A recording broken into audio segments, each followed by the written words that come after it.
This was the starting point of a new American business venture abroad. But ahead, there was a long, long distance to travel, a huge investment, years of effort, and no end of patience and perseverance. Most important of all, the job would require men, hardy men, determined men, men who were willing to leave families and friends and journey halfway around the world on a quest that might end in failure. Men who could face hardship and monotony and still take it. The United States has been involved in this empire-building process since approximately the end of World War II, but most of it has been done secretly. It's been done by economic hitmen like me.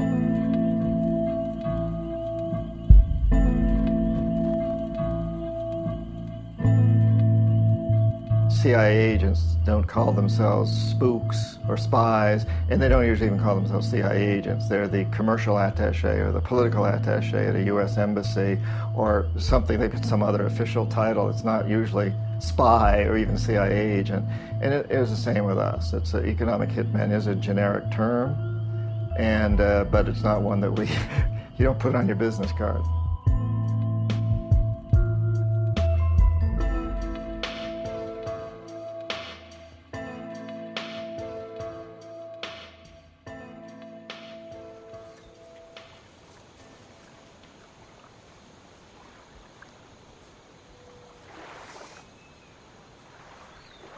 It was very frightening to me.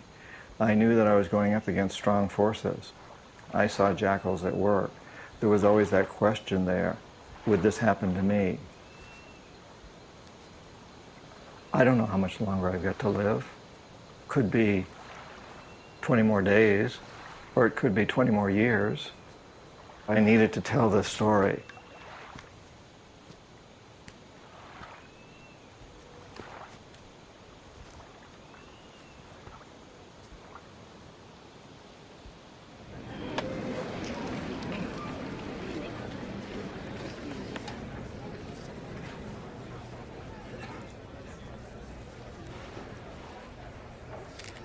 Buenas noches. Qué interesante que tanta gente quieren charlar un poquito con un gángster económico.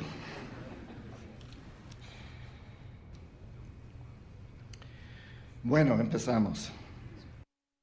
Disculpe mi español y también disculpe mi vida.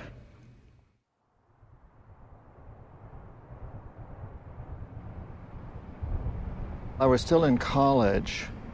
The National Security Agency, the United States' largest and probably most secretive spy organization, recruited me. And they put me through a series of tests, personality tests, lie detector tests, and they identified me as a good potential economic hitman. And they also discovered a number of weaknesses in my character. And I think we could call those perhaps the three big weaknesses of our culture: money, power, and sex. And when the NSA offers you a job at that level, they don't tell you what they're going to have you do. They say you're going to spend about a year going through training, and at the end of that, you and they together will decide on your assignment.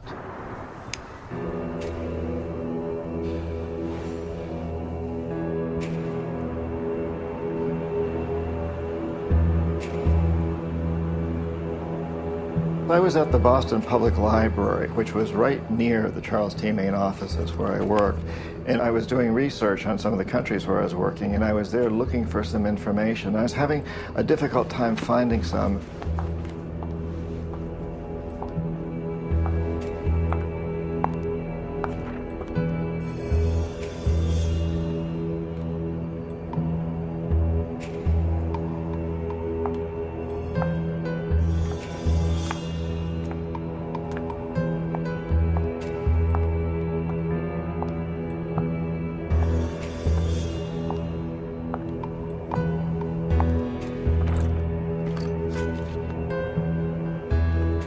I was contacted by this amazing woman named Claudine, and she knew all about my background. She knew about my weaknesses. She came up and put a book in front of me on the desk, open to some of the information I was looking for, and her card was there, and it said consultant to Charles T. Main, which was my company.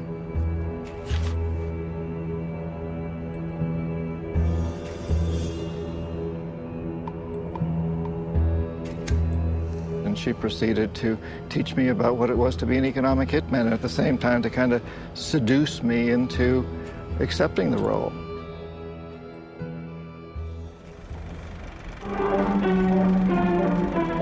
Wherever the limited water supply permitted, wheat was grown. And the Arab, essentially good-humored in spite of his hard life, would make a little dance and a little song as he threshed the grain. And for townspeople and Bedouin alike, life was an endless struggle. None of them knew that this desert, barren of natural resources to the outward eye, had been blessed by nature beyond the wildest dreams of those who raided and struggled for life across its sandy, windswept wastes. We economic hitmen worked in many different ways, but probably the most typical way was that we would identify a country, like a third world country, that had resources that our corporations want, such as oil, and then we would arrange a huge loan to that country from an organization like the World Bank, but most of the money would go directly to some U.S. construction company or other contractor, such as a Bechtel or a Halliburton. And those companies then would build huge infrastructure projects in this third world country, like power plants, industrial parks, ports. When Charles T. Main had a contract with the government, my job was to inflate the need as high as I could, make the loan as big as I could, and this was, in essence, a policy. Among the more important undertakings for the benefit of the Saudi Arabs, wholly unconnected with oil operations, is the full-scale agricultural experiment project that is underway at Al-Kharj.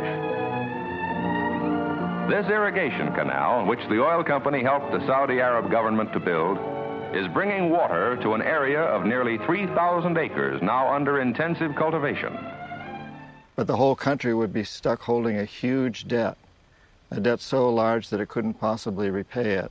So at some point, we economic hitmen would go back to that country and say, look, you can't repay your loan, so do us a favor. Vote with us on the next critical United Nations vote, or send troops in support of ours to someplace in the world like Iraq, or, most importantly, sell your oil to us real cheap, or your labor pool, or some other resource that we want. So it's an amazingly clever scheme, because the lines for tracing it were very hazy.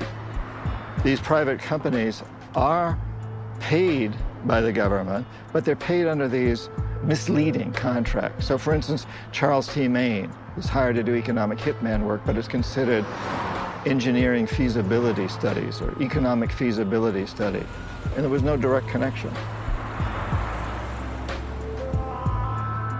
And of course, the other interesting thing is the money, we didn't even have to get the money that we loaned the countries. We got it through the World Bank. We'd set up an organization that was there to provide the money to do this. So we didn't need to provide it.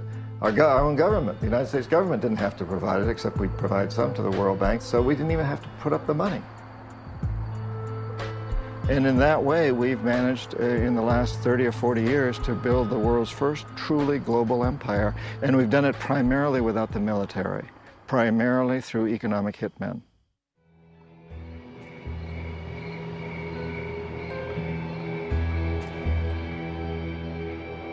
Claudine was very frank with me. She said, you know, this is a dirty business. If I were a banker and I were to offer a loan to someone, knowing full well that the person couldn't possibly repay the loan, but I made this offer because I wanted to get something from the person later on, that would be a crime in the United States. That's illegal. And she made that very, very clear to me. So she portrayed the dirty side of the business, while at the same time holding out this offer of money and power and sex. And she told me what I'd be expected to do, and there it was.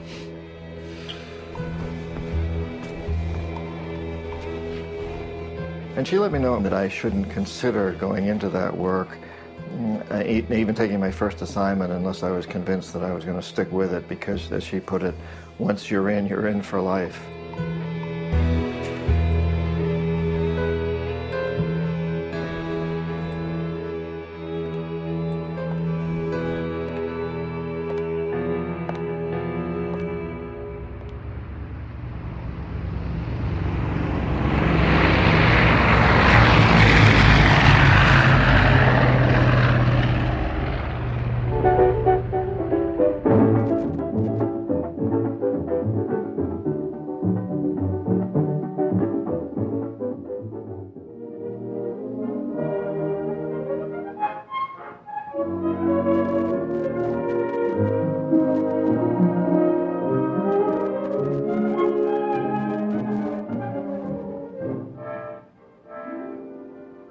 Por favor, señor, ¿dónde está mi equipage?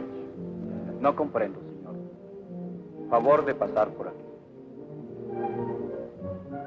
I was so sure I'd learned the right pronunciation.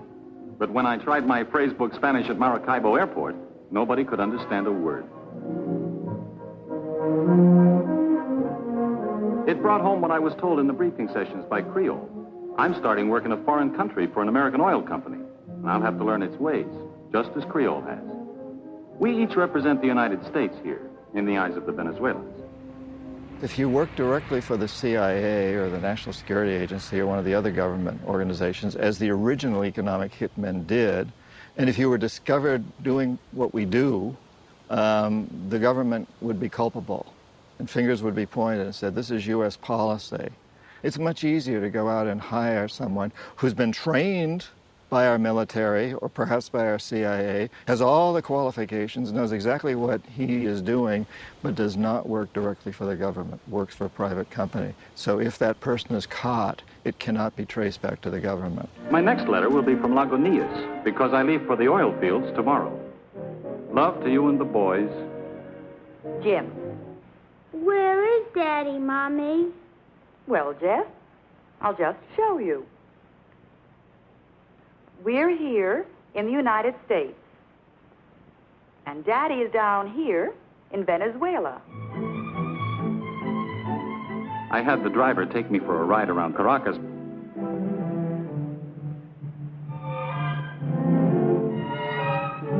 He showed me the new sections in the east, where just 10 years ago there were sugarcane and coffee plantations.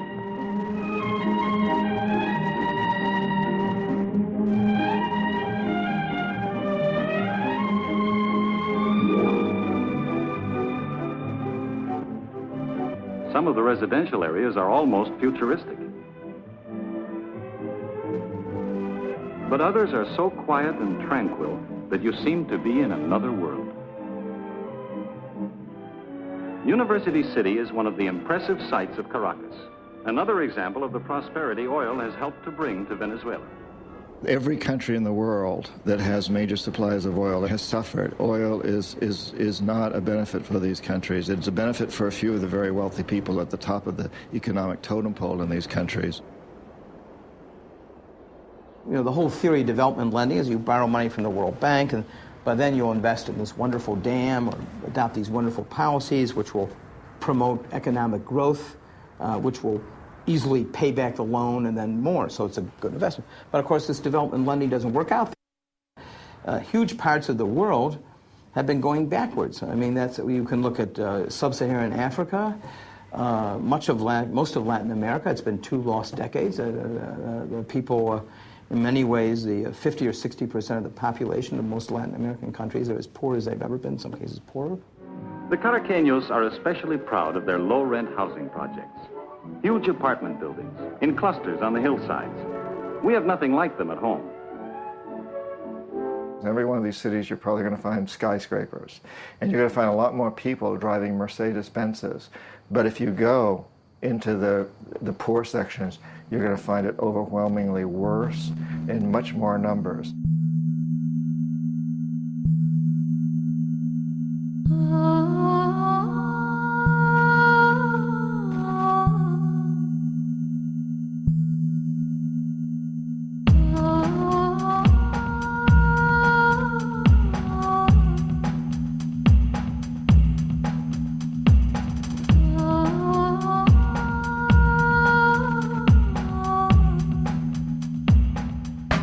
What they don't teach you in school, what you don't think about in general, is that when you help a country's economy, you don't necessarily help its people.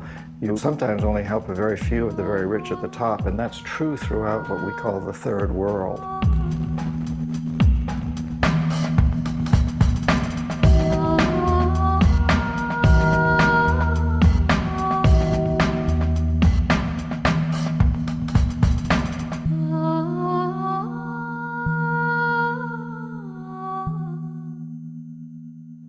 Identificamos un país que tiene recursos nuestras corporaciones desean. Por ejemplo, en los 70s identificamos a Ecuador como un país lleno de petróleo. Yo le pregunto al arrepentido si a un gángster, a un sicario de la CIA, tiene conciencia y por lo tanto tiene credibilidad como para convencer de su arrepentimiento.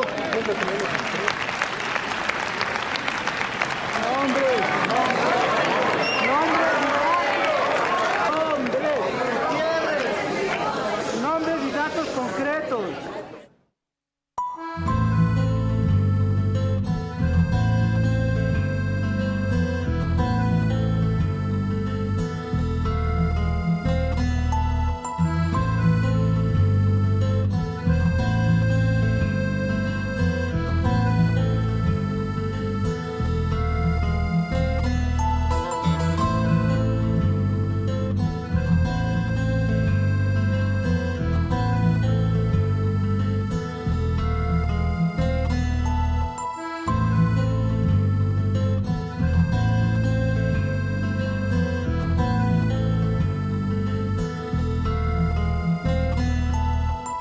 He was a man who wanted Ecuador to go its own way. He wanted the indigenous people to not have these U.S. oil companies come in and pollute the area and so forth. He was a very enlightened guy, not particularly radical. He was a good man. I mean, we liked him. We thought he was one of the better presidents in Latin America. En la época de Roldós se duplicó el salario de los trabajadores y hasta la época no se ha vuelto a recuperar la capacidad adquisitiva que tenían los trabajadores en el año 80.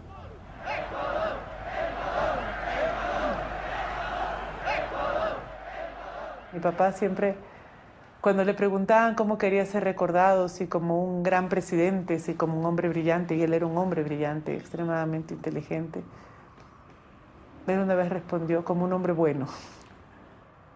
Jaime Roldos was in favor of a Hydrocarbons Act that protects the oil of Ecuador and makes sure that the Ecuadorian people get a fair share of the profits of the oil that's taken up. Una de nuestras principales riquezas es el petróleo. El petróleo constituye hoy el filón principal de la riqueza ecuatoriana.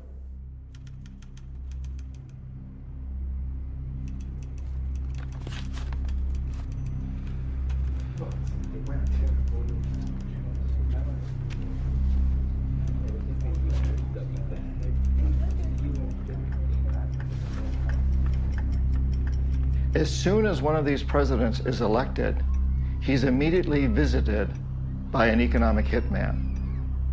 Someone who looks a lot like me walks into their office and he says, "Look, Mr. President, I'm here to congratulate you on being president." And he says, "In this pocket, I've got a couple of $100 million for you and your family if you play the game our way.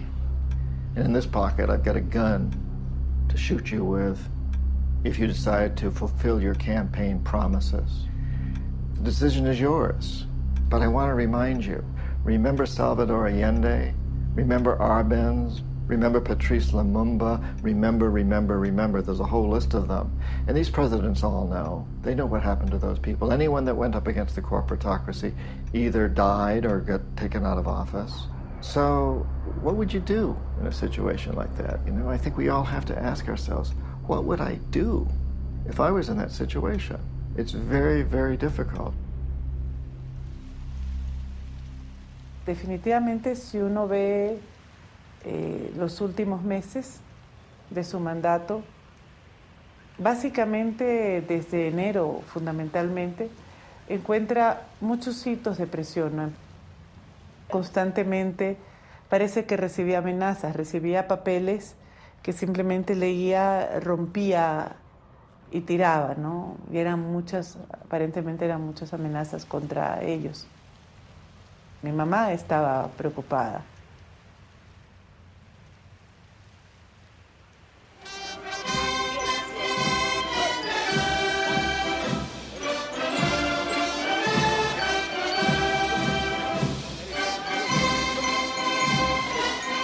Seguiremos defendiendo, como hemos defendido, la no intervención y la libre determinación de los pueblos. Y saludamos con beneplácito los avances democráticos que hacen los pueblos del mundo. Procuramos una América Latina más unida, más fuerte y más solidaria. When the economic hitmen fail, the next step is what we call the jackals. Jackals are CIA-sanctioned people that come in and try to foment a coup or revolution. If that doesn't work, they perform assassinations or try to. Probemos el amor a la patria cumpliendo cada quien con nuestro deber. Nuestra gran pasión es y debe ser el Ecuador.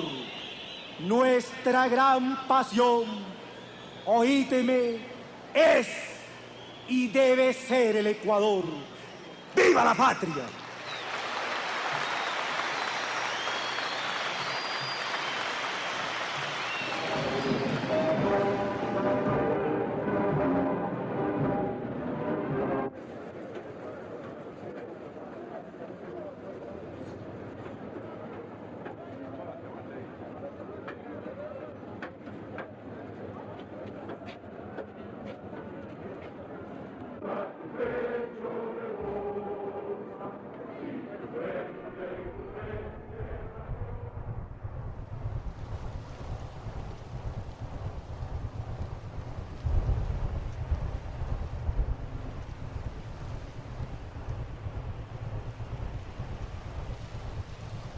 After the plane crash, the whole area was sealed off, and not even Ecuadorian police were allowed into it. The only people allowed into it were U.S.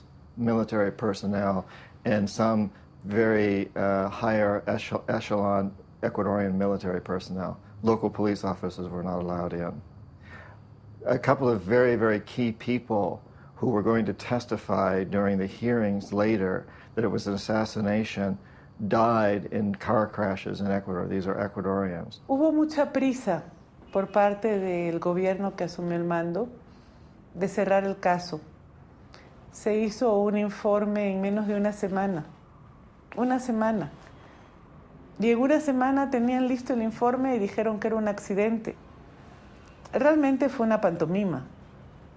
Realmente fue una pantomima.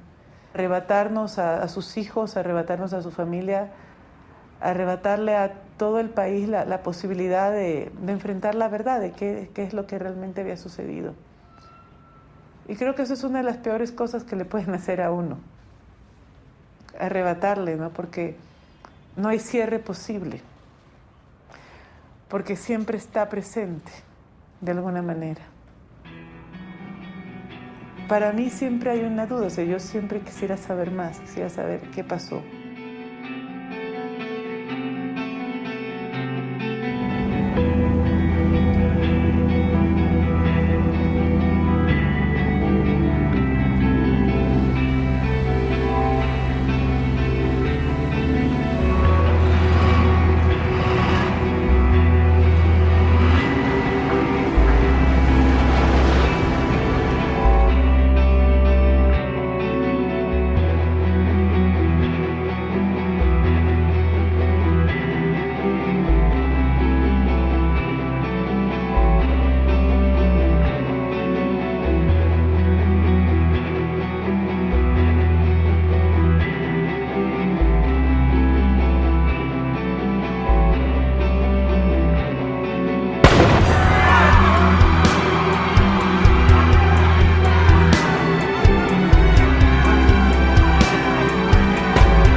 Torrijos's language, his rhetoric, was suspiciously like that of Chavez or Allende, or very much like Jaime Roldos, by demanding that there be a canal treaty, that the treaty reverts, that the canal reverts to Panama, and that Panamanian sovereignty be respected. He basically said no to the United States. He said, we're not going to do things your way anymore. This canal belongs to the Panamanian people. It bisects our country. We want it back, and we should have it back. This brought tremendous pride to Panamanians to have him say this. It changed their attitude tremendously. It increased their spirit.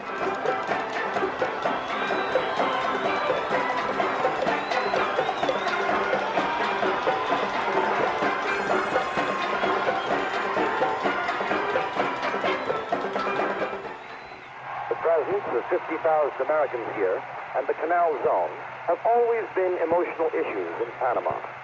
And Torrijos has demanded, but not yet tried to enforce, Panamanian sovereignty over the zone. In his speech, Torrijos said, I know that many of you would like to go to the zone today, but nobody's going.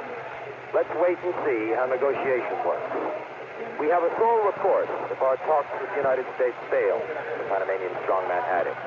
If we have to die, we will die because we want a freer country. Since the Panama Canal was a very strategic waterway, the dilemma of the United States is, will you allow this man to be, in control of a strategic waterway?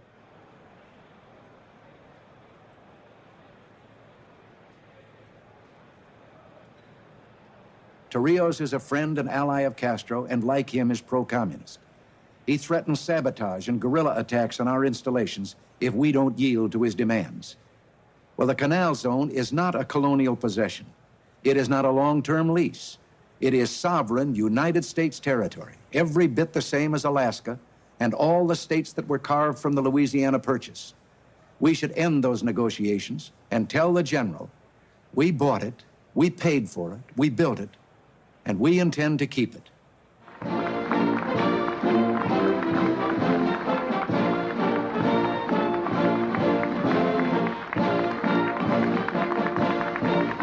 I, Jimmy Carter, do solemnly swear that I will faithfully execute the office of President of the United States. Congratulations.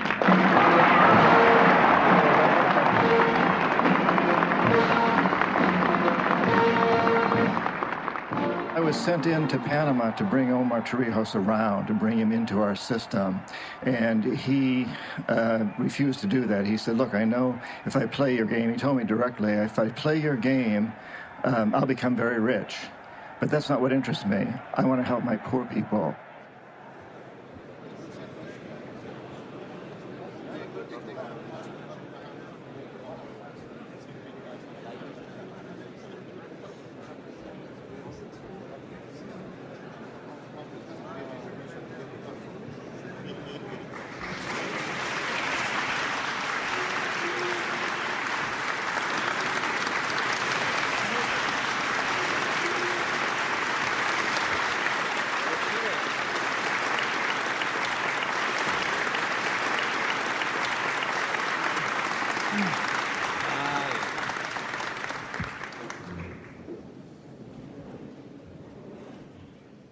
Ladies and gentlemen, the head of government of Panama, Mr. Torrijos Herrera, and the President of the United States, Mr. Jimmy Carter, today conclude a process where nobody negotiated in fear and where no one was afraid to negotiate. We are here to participate in the signing of treaties which will assure a peaceful and prosperous and secure future for an international waterway of great importance to us all. But the treaties do more than that. They mark the commitment of the United States to the belief that fairness and not force should lie at the heart of our dealings with the nations of the world. The people of the United States, technologically advanced, opened up Panama and managed to communicate and link together two oceans in what is now a trip of only 8 hours. Nonetheless, what happened to be a technological advance for mankind became a colonial conquest of our country as a result of historic deformations.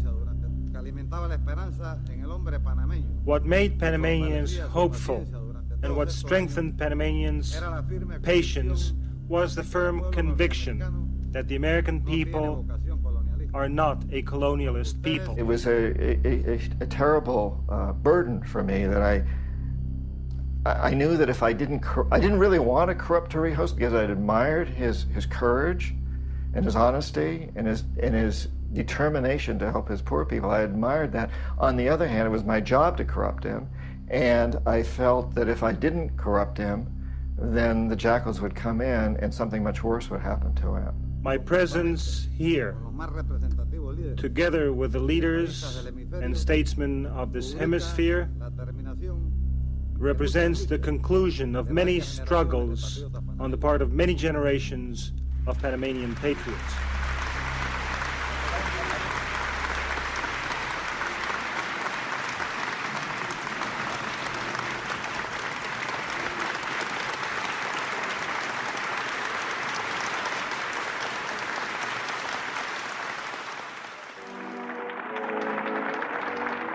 I, Ronald Reagan, do solemnly swear that I will faithfully execute the office of President of the United States.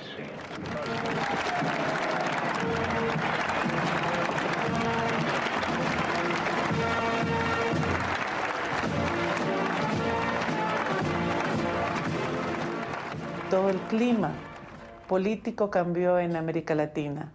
Carter era un hombre cercano, era un hombre que había fomentado el clima de democracia. Ronald Reagan no.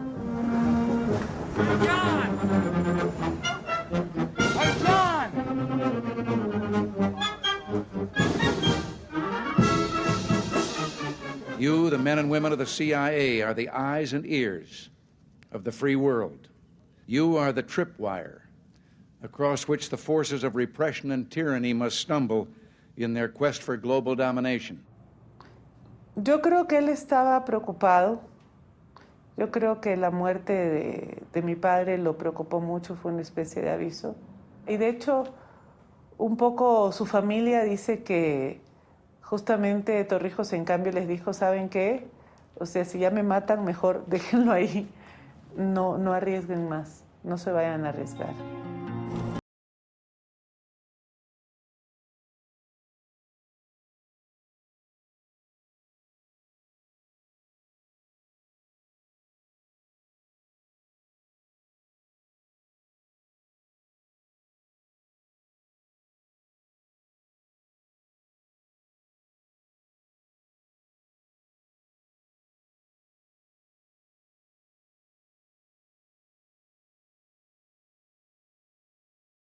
When Torrijos was killed, I was devastated. I was very, very sad. Personally, I admired the man. He was fun, charismatic. I really liked him. And I was also terribly saddened for what it represented, for the symbolism that it deeply struck me that this is what my country does. General Torrijos is the second Latin American president to die in a plane crash in the last 3 months. Ecuadorian President Jaime Robles. Now, of course, some maintain that these weren't just air crashes. These were political events that were staged. We have no proof. I mean, I don't know this for a moment, but it's not beyond belief that these were not natural acts. There have been lots of political plane crashes in Latin America. In fact, if you're a Latin American politician, take the train.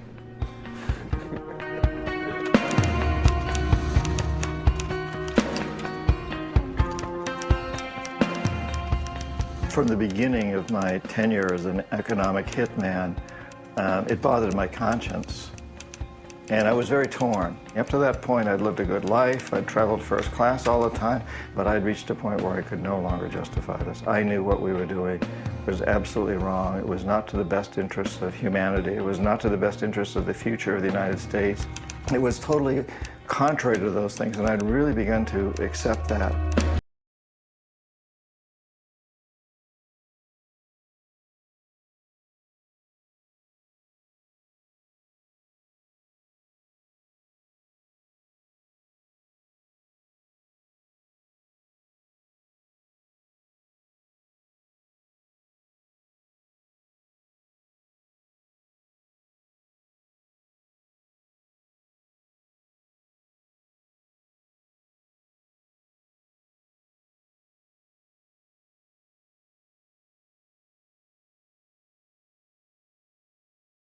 As I get deeper into that process, I was bribed and really threatened. If I talked to people, if I let the word get out that I was in the process of exposing what we'd done, it became very clear to me that I would pay serious consequences. And at the same time, at one point, I was offered about $500,000 not to write the book.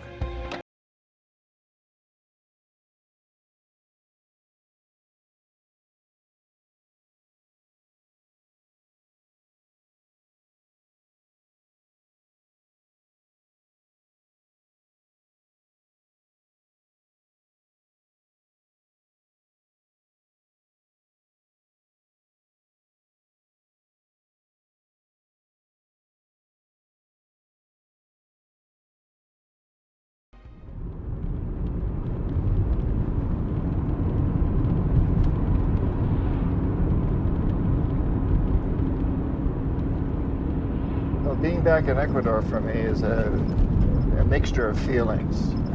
I feel very close to this country in many respects. I know I have to take a lot of responsibility because I was an economic hitman in the 70s, and I did a lot of things which caused problems here, and I feel terrible about that.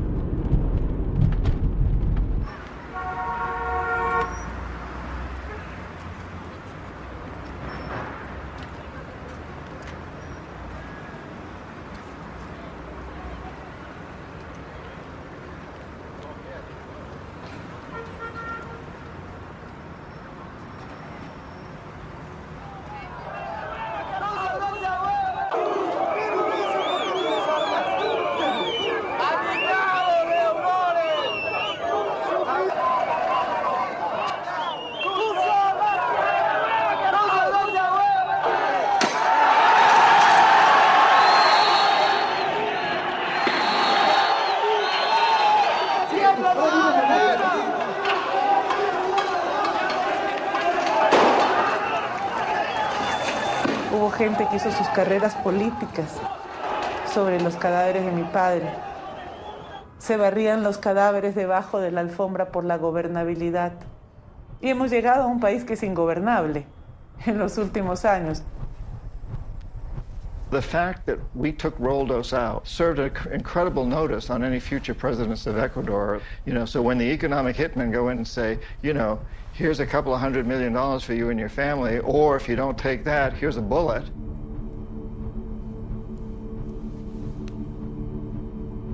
The temptation is to say, well, look, I'll go along with it because maybe I can do something good, and in the meantime, I'll get rich, and my family will get rich, and nobody's going to do any better than me.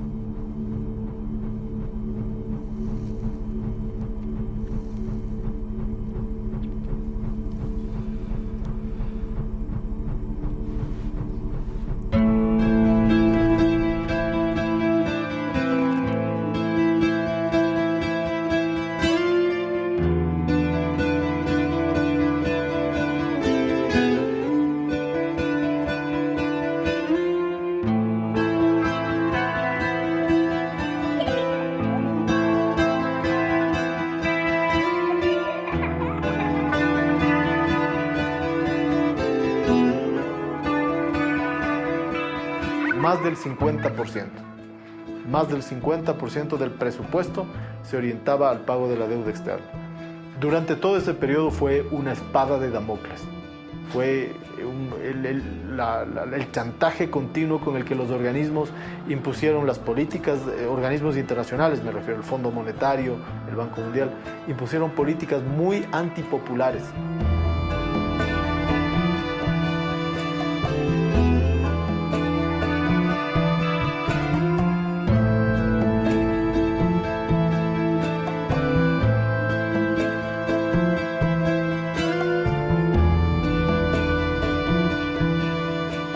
La dolarización fue un gran atraco, fue un gran robo nacional.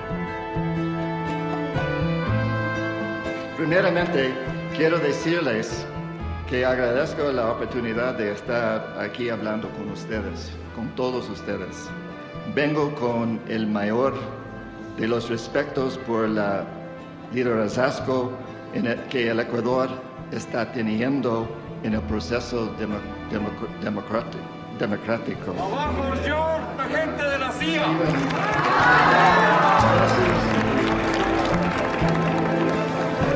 ¡Viva John Perkins, próximo presidente de Gringolandia! La noche de los gringos, ¿no?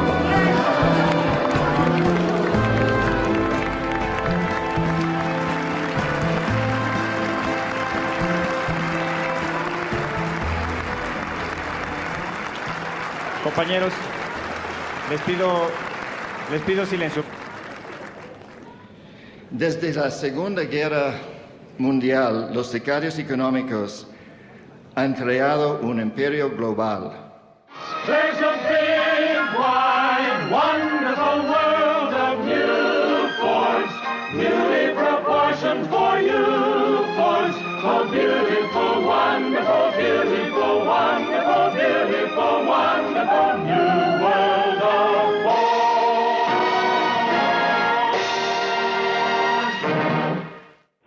I have asked Robert McNamara to assume the responsibilities of Secretary of Defense, and I'm glad and happy to say that he has accepted this responsibility.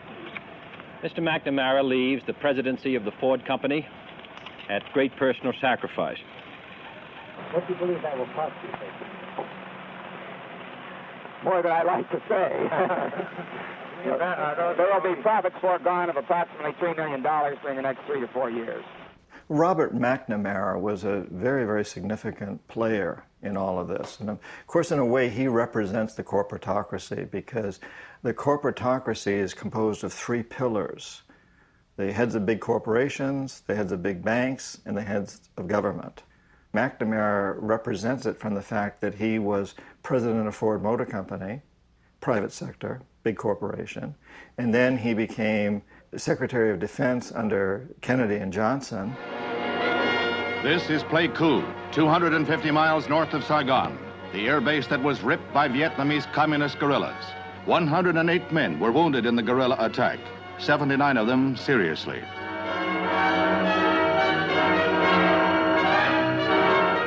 U.S. representatives in Saigon met with representatives of the South Vietnamese government. They jointly agreed that joint retaliatory action was required.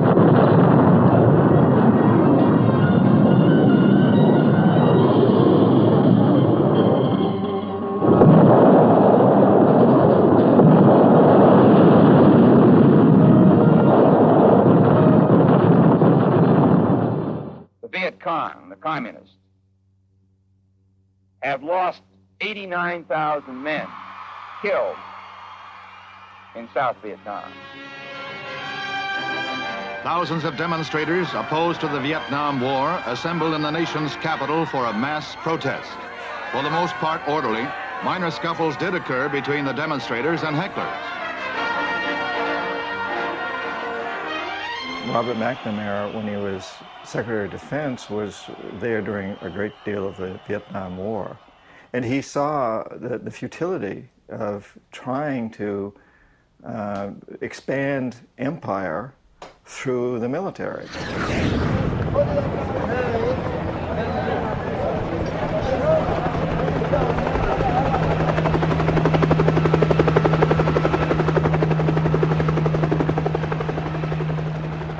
For many long and quite demanding years, Bob McNamara has guided the defense establishment. He has helped to give America the most efficient military strength in its history.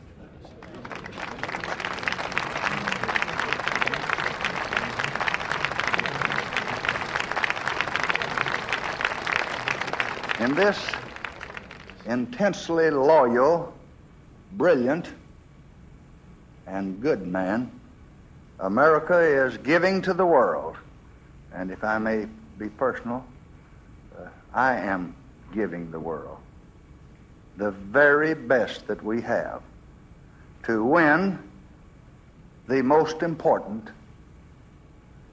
war of all. He really made the World Bank into what it is today. When he entered the World Bank, it was lending about $900 million a year. When he left in 1981, it was lending $12.5 billion a year. And then he was the one who really made poverty alleviation the bank's mission. It was McNamara who really came out with these very typically American sort of missionary statements about we have to be our brother's keeper, you know, and help the poor and all this. And he really inspired people at the bank. They thought, well, this is just we have a real mission, you know. You know, it's sort of like Wolfowitz bringing democracy to the world. And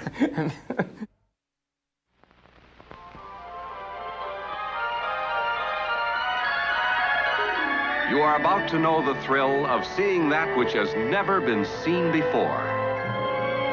You're about to enter a beautiful, exciting, wonderful new world. For the first time in history, you'll see not one,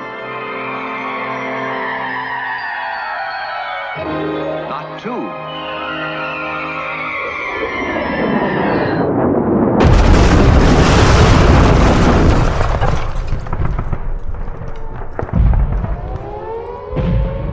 we come to Iraq with respect for its citizens, for their great civilization, and for the religious faiths they practice. We will deliver the food and medicine you need. Do not destroy oil wells, a source of wealth that belongs to the Iraqi government. The government of Iraq and the future of your country will soon belong to you.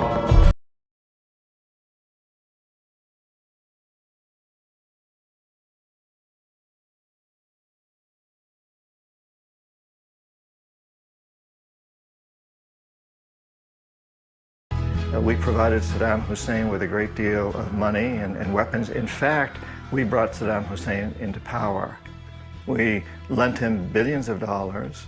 We built chemical plants for him, knowing full well that these chemical plants were being used to produce chemical weapons that would be employed against the Kurds and the Iranians. But we continued to support this man. And the economic hitman went in and tried to convince him to accept a deal similar to what the Saudis had accepted. One of the signs that the relationship wasn't working was when Bechtel tried to get a pipeline built, working with Saddam Hussein, that would bring Iraqi oil out of the port of Aqaba, Jordan, and Bechtel would build this oil pipeline. And Saddam Hussein said no. And the fact that he said no to this huge deal was one of the signs that this guy isn't going to play ball as we want him to. Now, had he accepted that deal, he'd still be president. But he didn't. I'm not sure why. Maybe just stubborn, maybe crazy. I don't know why he didn't accept, but he didn't. And so we sent in the jackals.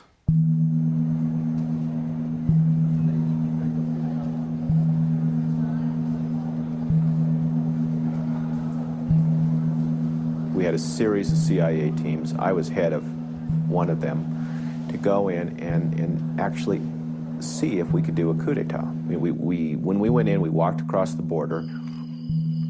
We got in touch with military officers in January 1995 who said, yes, we can do a coup d'etat.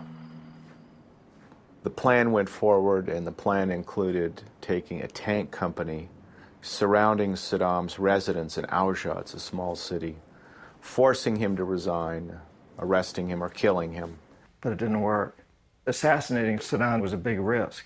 He had too many doubles, too many lookalikes. His own bodyguards didn't know whether they were guarding him or somebody else.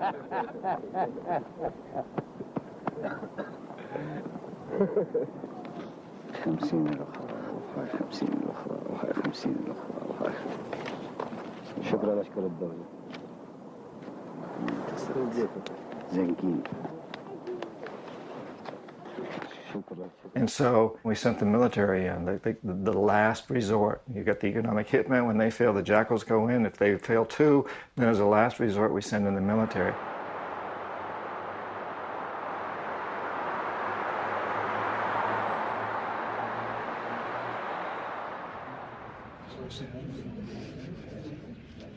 Mr. Chairman and members of the committee, the great men and women who wear the uniform of the United States have already accomplished amazing things in Iraq, but their work is not done. We owe it to these noble Americans, to their Iraqi and coalition partners, and indeed to ourselves and to the world, to finish the work that they have so nobly advanced? Wolfowitz. Paul Wolfowitz is the one man who has spent the largest percentage of his adult life trying to figure out how to unseat Saddam Hussein.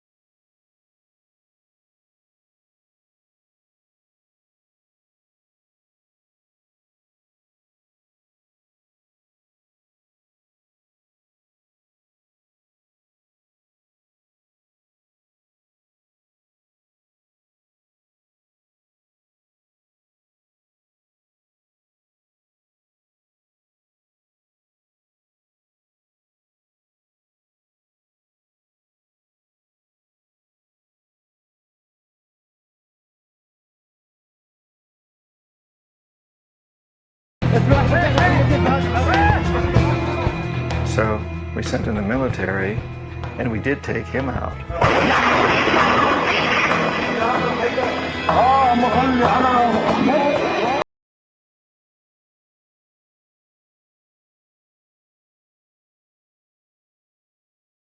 Los recursos del Ecuador se usan en beneficio de los ecuatorianos, no para la explotación de corporaciones multinacionales que benefician solamente a otras personas en otros países. Dispuesto a declarar en una corte internacional de que esos pronósticos eran falsos para que nosotros podamos decir que esa deuda es mala. Ellos saben que nos han estado robando, que hemos pagado cuántas veces la deuda externa y muchos insisten todavía en negociarla, en pagarla. Cuando uno también sabe perfectamente que no debemos pagar, dicen, no podemos pagar una deuda que ya está 10 veces pagada.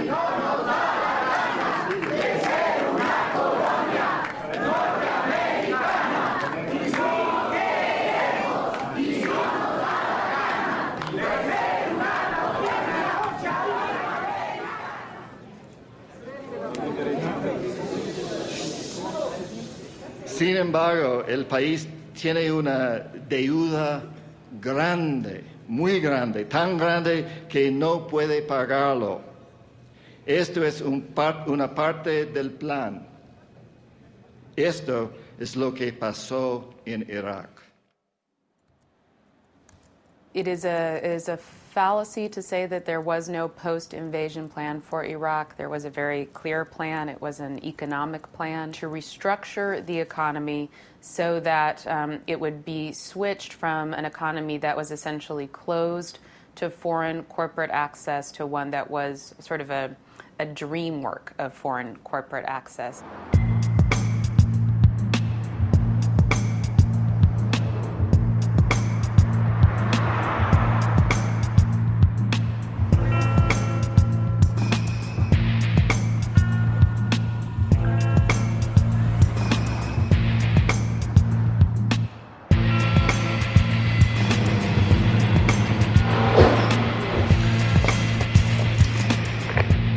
They used U.S. transport cargo planes to fly 144 pallet loads of $100 bills.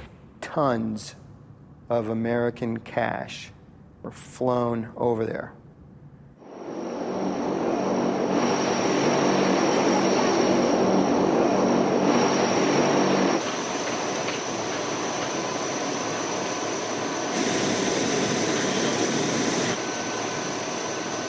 As the name implies, the Development Fund of Iraq was meant to be money used for the development of Iraq.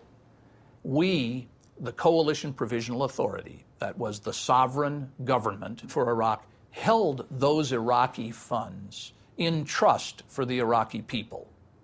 And we dispersed against it for projects that were designed to build the country, that is, help the Iraqi people. That was the intention, that was the ideal. In reality, that system broke down in many ways. It's a total looting situation. in Iraq. We're stealing everything, basically. It's not just about oil, it's about everything. Yes, there's money being stolen, there's tremendous amounts of corruption. And there's a picture of $2 million sitting on a table behind 3 of the government officials in Baghdad who were just handing out the cash to people. That's all they were doing, just handing out the cash all day long.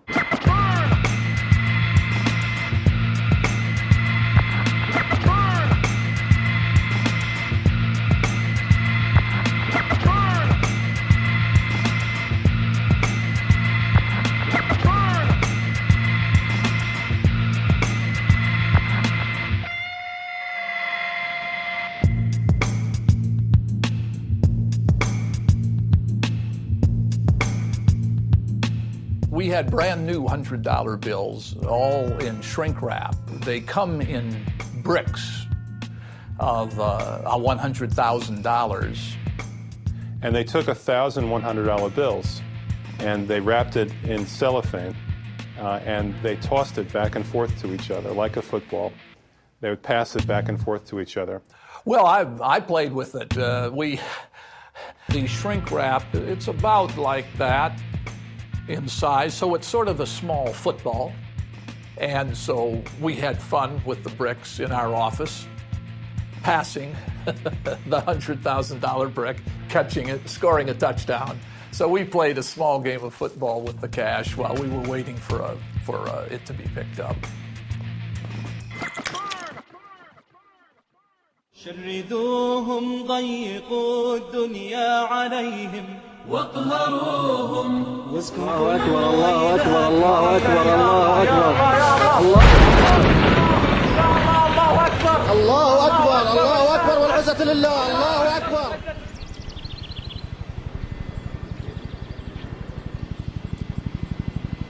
Thank you, Mr. Governor. It's my 3rd time back in Mosul, and I must say I've enjoyed it every time I've been here. Starting July 1st, Iraq will have its own government again. What? Starting July 1st, Iraq will have its own government again. بدايتنا مع شهر تموز 1 تموز سوف تكون لدينا حكومة عراقية جديدة. But you won't be alone. We will still be supporting you. ولكن لا تكونون بوحدكم، لكن القوات التحالف سوف تبقى موجودة هنا. We have spilled blood with you and for you. نحن هدرنا دمنا معكم ولأجلكم. And your success will be our success. ونجاحكم هو نجاحنا.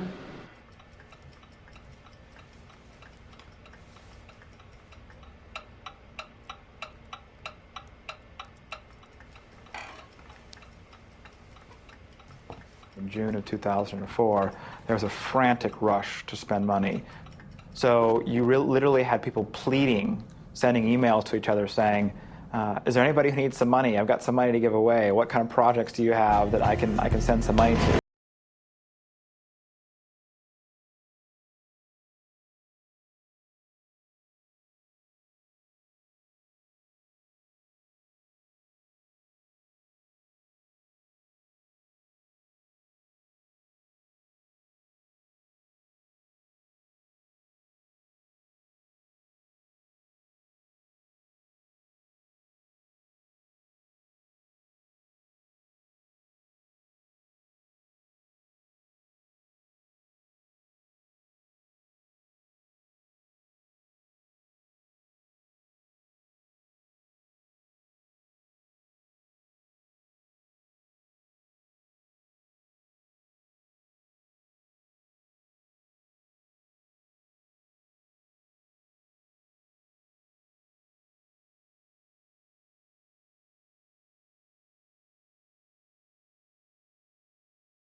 There was $18 billion in money spent from the Development Fund of Iraq under the control of the Coalition Provisional Authority in the first 18 months of the occupation. Half of that, $9 billion, is unaccounted for. Nobody knows where it is. Nobody knows what happened to it. Nobody can tell you exactly how much money went into the reconstruction using Iraqi money. That's a black hole. We don't know who it went to or what it went to. We know that about $9 billion was lost during the initial months of the occupation.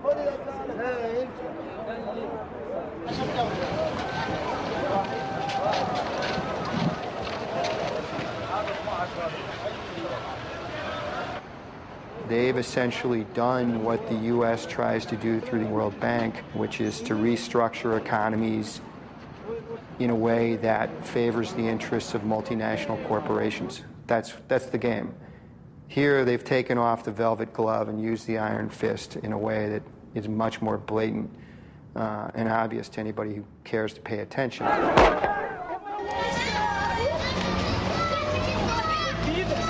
they coming?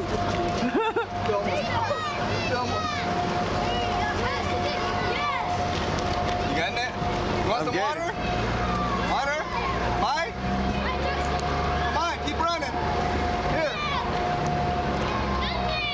Here. You getting them? I'm getting them, sir. Come on, you're almost there. That's fucked up. Here. Can you see him? I can see him, sir. Come on, hurry up, you want it? This thing's gonna run like 2 miles. This kid's running forever. Come on! Look at this kid! Come on! What? He's chasing it, man. And he still didn't get it.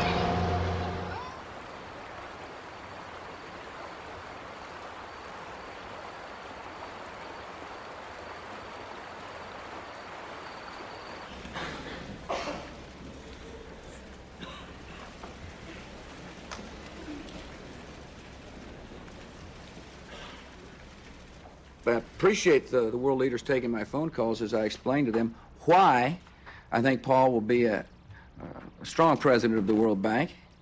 I've said he was a man of good experiences. He helped manage a large organization. World Bank's a large organization. The Pentagon's a large organization. He's been involved in the management of that organization. He's a skilled diplomat. And Paul is committed to development. He's a compassionate, decent man who will do a fine job in the World Bank. I believe deeply and passionately in the mission of the World Bank. The opportunity of working to lift 1 billion people who earn less than $1 a day out of poverty and billions of others who live in circumstances of poverty, to give them a fair chance in life is an exciting responsibility and a real challenge.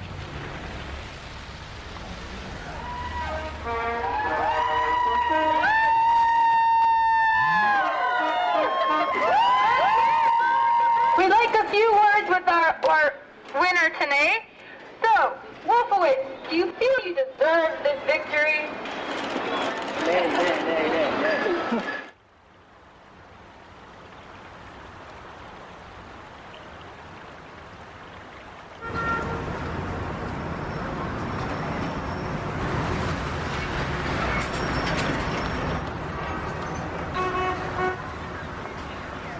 They're basically economic hitmen. You know, they spent $20 billion out of Iraq's money in this unbelievably wasteful and unaccountable fashion, and now Iraq has trouble financially, and in fact, you know, is in debt, and that's very convenient for the U.S. government, because in order for Iraq to get credit and investment or IMF support, there are certain conditionalities, and one of those conditionalities is privatize your oil.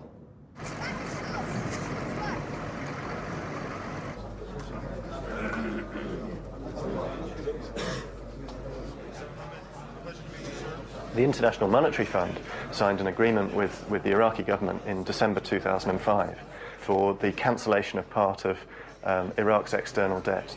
And one of the conditions set by the International Monetary Fund was that the Iraqi government pass a law by the end of 2006. That law shifts the Iraqi oil industry from being in the public sector, which has been the case for nearly 35 years in Iraq, to being predominantly controlled by multinational companies. So the way that it went is, okay, we will give you a structural adjustment program, okay? You liberalize, you deregulate, you privatize your economy, okay, as the quid pro quo, and the money that we give you will then be channeled into debt repayments to our commercial banks. It sounds like the same old scenario, and empires have always been built that way. It's just that this one has been done a little bit more secretly up until now. What's interesting, I think, about Iraq in a way is that things are really coming out in the open.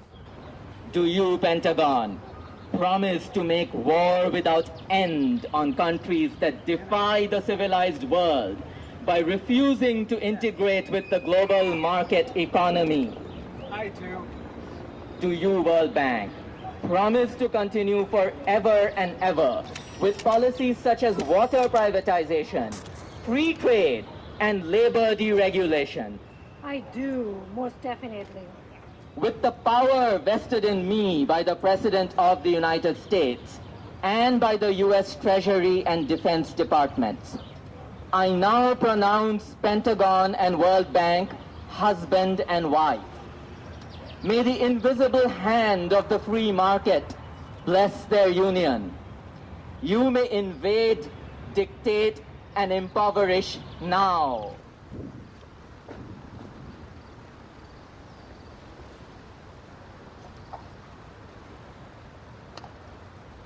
One thing that has impressed me a lot as I've traveled around the world is not only that the poorest countries of the world need and value the relationship with us, but even the very successful developing countries still find a benefit from working with the World Bank.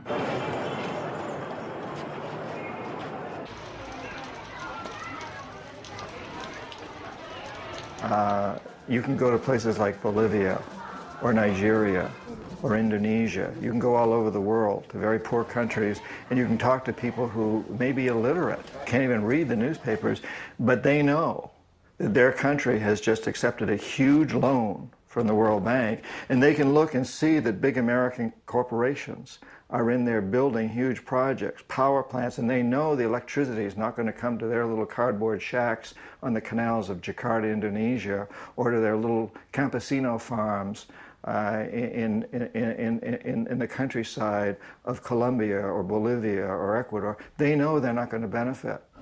Anda, filho.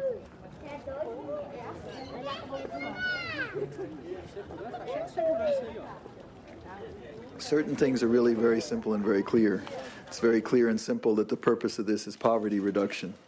It's very clear and simple the purpose of this is to increase our ability to provide usable resources, not to cut back on lending. And in fact, I note in the past year our lending has reached record levels, but it needs to go up further, and we're going to need more money from donors.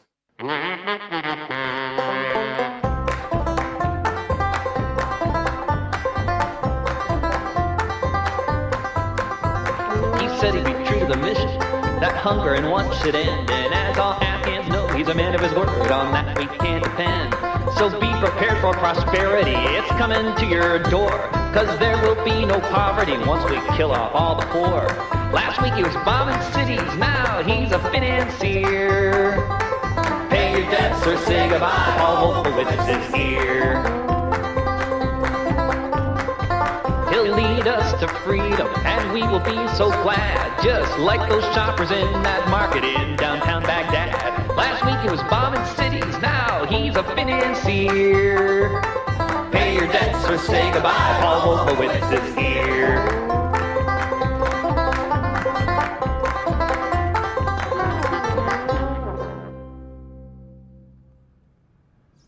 You know, 100 years ago, there would be debt repayment crises in places like Venezuela and so on.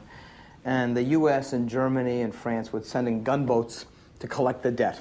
So this is, in a way, it's a very old story. Now it's the IMF and the World Bank. We don't need the gunboats or the troops. You send in the IMF and the World Bank to collect the debt. Mr. Wolfowitz, welcome to Guatemala. Very nice to be here. It's an honor to meet you. It's my honor. I mean, there's no mafia on earth that has leverage like that.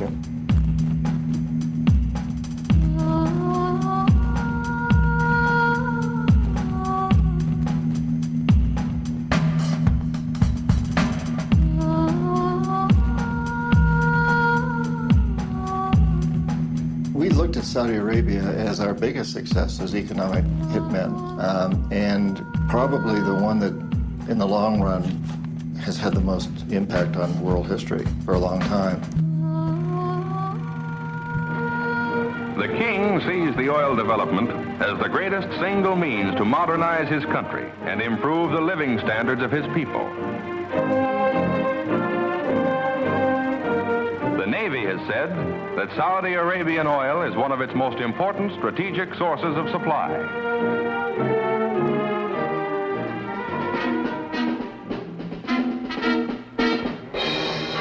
Back in the 70s, we were facing this oil crisis. OPEC had decided to basically hold us hostage to them. And the Treasury Department came to me and other economic hitmen and said, you know, we can't allow this to happen anymore. We can't be blackmailed by OPEC. You guys have to figure out a way to stop this. And we knew that the key to any such solution lay with Saudi Arabia, because we knew that the House of Saud was corruptible and Saudi Arabia had more oil than anybody else in the world. And so we worked out this deal with Saudi Arabia, whereby the House of Saud would guarantee that the price of oil would stay within limits reasonable to us, and we'd guarantee that the House of Saud would stay in power. So what we agreed to do was not investigate Saudi Arabia, not condemn it, not look into it if it would pump oil. It was a gentleman's agreement. You will not find a piece of paper. But it was always understood.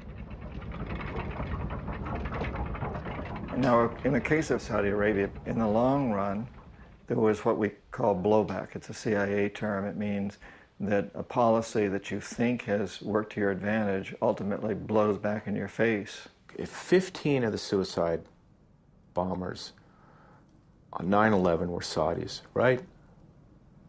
How many Saudis have been indicted, have gone to jail for 9/11? None.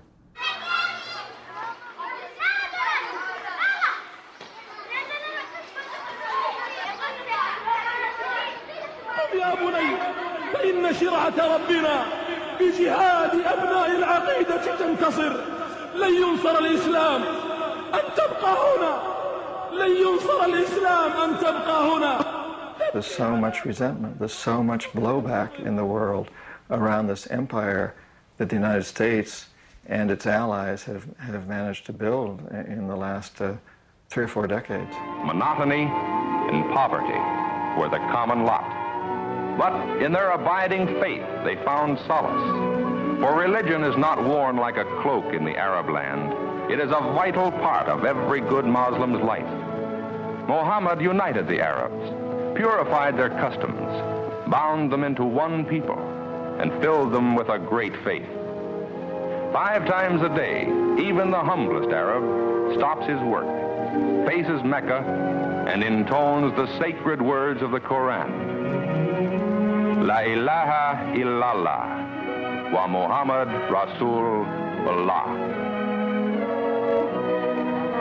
There is no God but Allah, and Muhammad is his prophet.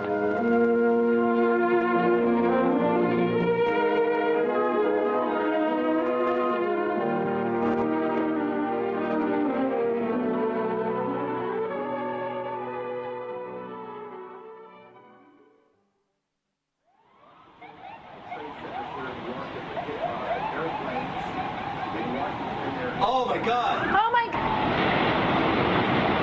Oh my God! Oh my God! Oh my God! I told you!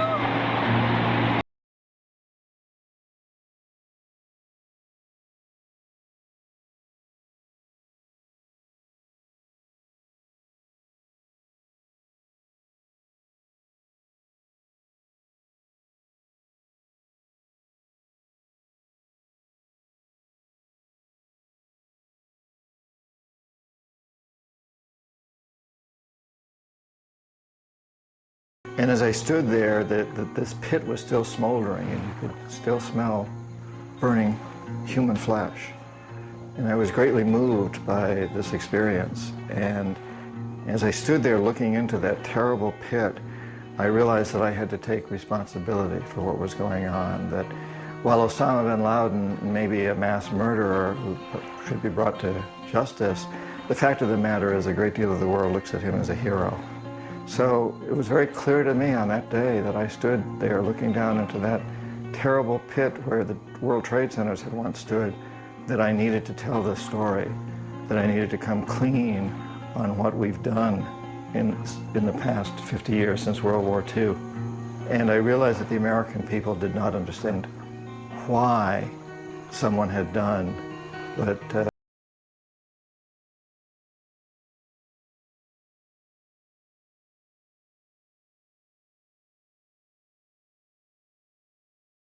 was very frightening to me. I knew that I was going up against strong forces. I mean, I was an economic hitman. I saw jackals at work. So I was very, very concerned about these things. And I was concerned about my physical well-being too, and that of my family. I don't know how much longer I've got to live. Could be 20 more days, or it could be 20 more years. But it can't be a lot longer than that. In 20 years I'll be 80, and I may live a little longer, but you know, as a writer, as a productive member of society, and from that standpoint, I don't have a lot of time left. So I decided I want to devote the rest of my life, however long that may be, to making this a better world for my daughter and her brothers and sisters all over the world. And that's what I must do. And so it doesn't really matter what the repercussions are. I must write this book because that's taking the first step.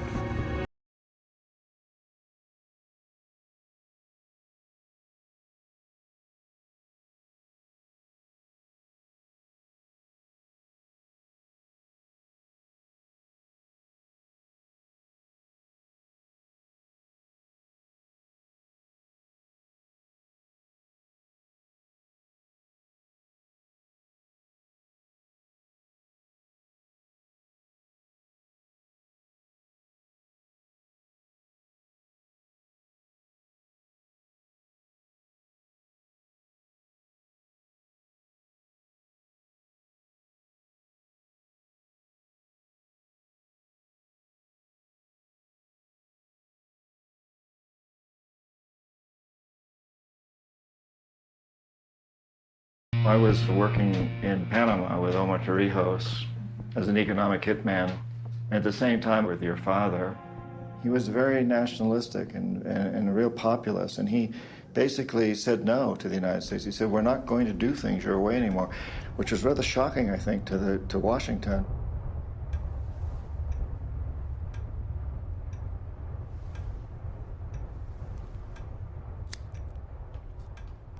And part of my motivation was I wanted to succeed with Omar Torrijos, and I wanted to succeed with your father, because for me it would save lives. The thing is that when they died, for us was like the end of the world. I was 17. And what happened afterwards, and I remember it like a blur, because years after I have to read about that period of time to remember, because I almost forget all that year. I almost forgot all that year. He said that Ecuadorian resources ought to be used to help the Ecuadorian people, not to make foreign corporations rich.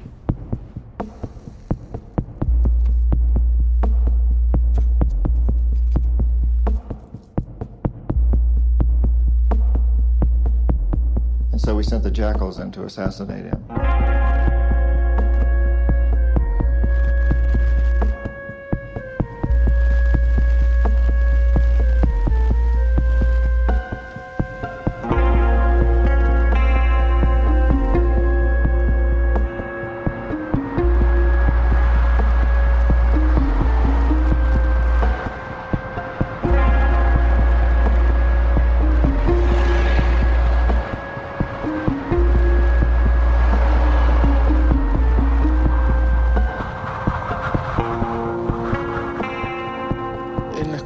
resoluciones se dice claramente que en el caso de Torrijos, una pequeña grabadora dentro del avión en el que él viajaba tenía la bomba que estalla y que hace que ese avión caiga y muera Omar Torrijos. Sí, esta es mi opinión, sí.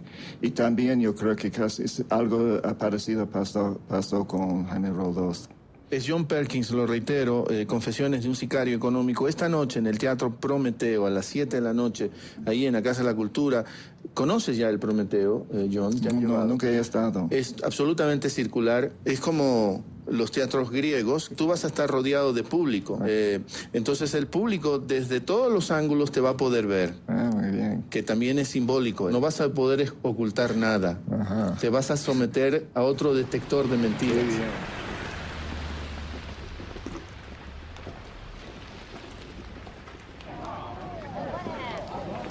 Llamar a la reflexión de que de pronto los países pequeños también somos dignos, de que hay una gran reserva moral en países pequeños como el Ecuador, de que hay una gran reserva moral en cada uno de nosotros y en presidentes como Roldós.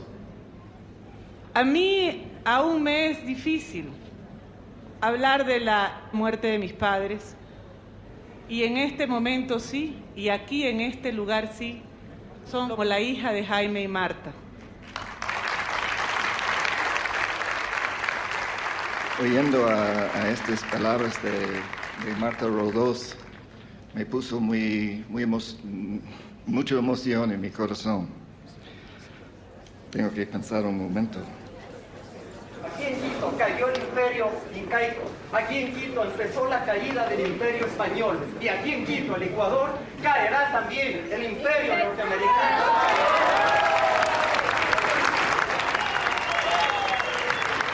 Dice, pero es que es elemental. ¿Cómo entendemos? No se necesita tanta filosofía, tantas ideologías para entender de que todos los recursos que están en el territorio ecuatoriano tienen que ser para los 13 millones de ecuatorianos. Yo no entiendo otra cosa. Yo no entiendo. Y que no tiene, dice el señor Parkin, que no tiene que ser para las transnacionales, que ellos viven allá corrompiéndose. Por lo tanto, en esta asamblea que viene, compatriotas, a diferencia de la del 98 en la que se privatizó todo, todos los recursos naturales, la minería, el petróleo, el pueblo, le dejaremos solo y le tocará rendir cuentas a la historia.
Tengo que decirles además que he venido acá a ofrecer una disculpa para las acciones que mi país y sus corporaciones han tomado.